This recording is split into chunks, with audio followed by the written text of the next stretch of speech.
So Act 2 of Heresy will drop next week on Tuesday the 11th of March, and it will be a 3-week act, of course, with a new activity. On top of that though, it will introduce a total of 7 legendary weapons, as well as new upgrades for the Barrow Dyad. So in the video today, we're going to break down all of the legendary stuff that's coming as part of Act 2. That includes highly anticipated weapons like the Lotus Eater, that's the new Void Rocket Sidearm, also the new Trace Rifle for Guardian Games. Both of those weapons will be available on day 1 of the act, as will the rest of the Heresy weapons. And there are some pretty juicy offerings between the bow, fusion rifle, glaive, sidearm, and SMG. But on top of that, Barrow Dyad may indeed get significantly more interesting with its next set of perks. Not only will we get more catalysts for it, but there'll be an upgrade to the intrinsic trait on the weapon, which will actually change the behavior somewhat significantly. So in terms of sandbox, things will be pretty interesting. If you guys enjoyed the video, a rating really helps us out below. Also, let us know any weapons that you're looking forward to in the comment section. But now, let's get into it. And so the first thing we should speak about, briefly, is the Barrow Dyad. Bungie have confirmed that we'll get 2 of the upcoming exotic catalysts for Act 2.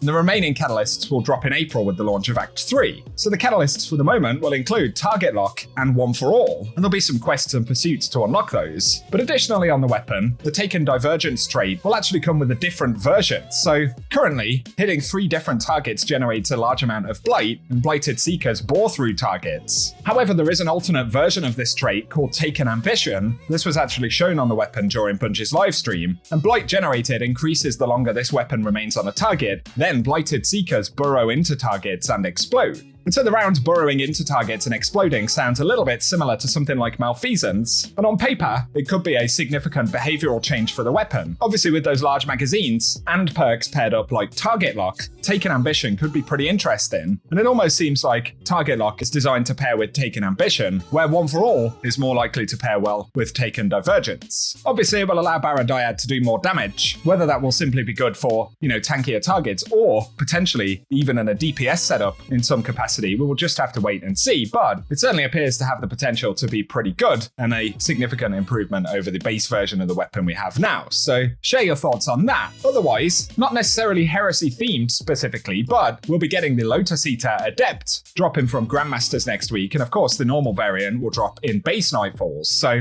this will be the Nightfall weapon for the week starting the 11th of March. And it's one we've been waiting for. Of course, it's a Void Rocket assisted frame sidearm, so that's a first. And in the left column, it can roll Strategist, Feeding Frenzy, Repulsor Brace, as well as Shoot to Loot, Beacon Rounds, and Reconstruction. Then slot 2 can get One for All, Destabilizing Rounds, High Ground, Reverberation, Withering Gaze, and Adrenaline Junkie. On top of that, it will have the Stunning Recovery Origin trait, as well as Vanguard's Vindication. So immediately, there are a few pairings here that'll be very good. Repulsor Brace Destabilizing Rounds is there if you like it. Then there are the ammo and magazine bonuses like Feeding Frenzy or Reconstruction, or of course the stat boosts from Strategist. I know there are fans of Beacon Rounds and Shoot to Loot out there as well, so loads of options in that respect. I feel like Destabilizing Rounds is going to be the go-to for a lot of players, but High Ground I don't believe has rolled on a sidearm like this before, so that could be interesting. And there's more of a utility pick if you paired those up with something like Withering Gaze. So it depends what you want from the weapon, but without a doubt it's one players are excited for, and we can start getting that on Tuesday. So let us know what rolls you'd love to see on the thing below.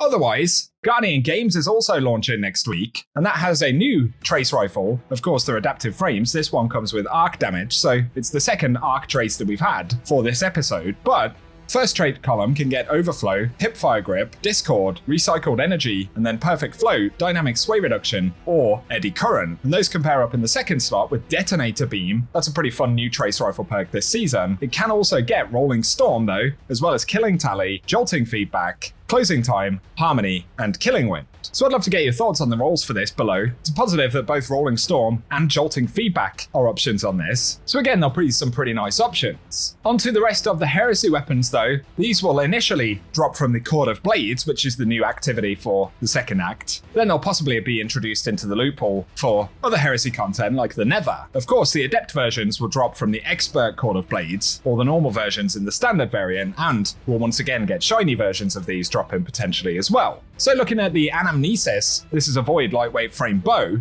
Left column can get Archer's Tempo, Dragonfly, Successful Warm-Up, Hipfire Grip, Repulsor Brace, To the Pain, or Perfect Float. Then in the second slot we can pair those up with Destabilizing Rounds, Demoralize, Adagio, Impulse Amplifier, Sword Logic, plus there's Moving Target, or Explosive Head. And it's worth mentioning pairing Archer's Tempo or Successful Warm-Up with the Origin trait, where dealing damage or defeating targets with the weapon increases stability, handling, reload speed, and charge rate. That will also interact with the draw time on the bow, so it's going to be one of the faster firing bows that we've got access to. Obviously, we could go Repulsor Brace, destabilizing rounds. I think Dragonfly and Demoralize will be interesting as well. So there'll be a few nice rolls on that. Otherwise, we'll also get the Afterlight, which is an adaptive frame void fusion rifle. The left column can get Under Pressure, Grave Robber, Lead from Gold, Discord, plus it has Offhand Strike, Ambitious Assassin, and Pugilist. Then the second column can get Reservoir Burst, Swashbuckler, Adagio, Cornered, Vorpal Weapon, Successful Warm-Up, and Destabilizing Rounds. There are many good Void weapons this season.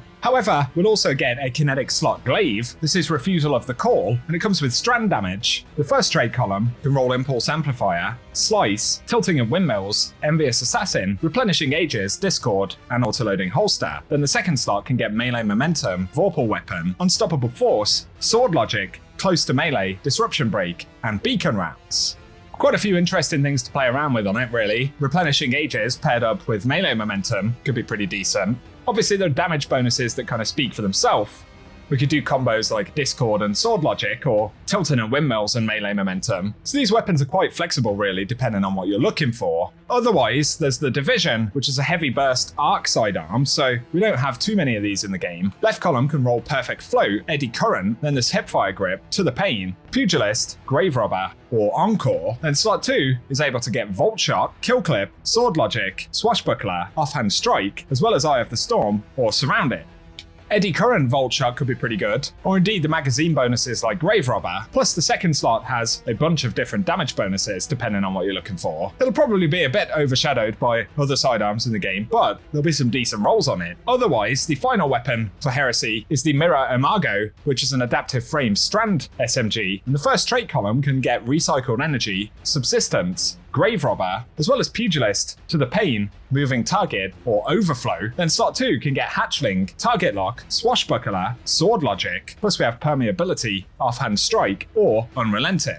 So there's good magazine options like Subsistence or Overflow, and they'll pair nicely with some of the damage bonuses, or indeed things like Hatchling. But again, a bunch of interesting options on this weapon, so I'd love to get your thoughts down below. This isn't so much of a god roll guide, but more of an overview of all of the things that these weapons can do, so I'd love to hear what you're looking forward to most in the comment section. But if you found the video helpful today, a rating really does help us out on the channel. Also get subscribed and I can keep you posted with more Destiny content, but otherwise, thank you for tuning in, and I hope you guys have an awesome day.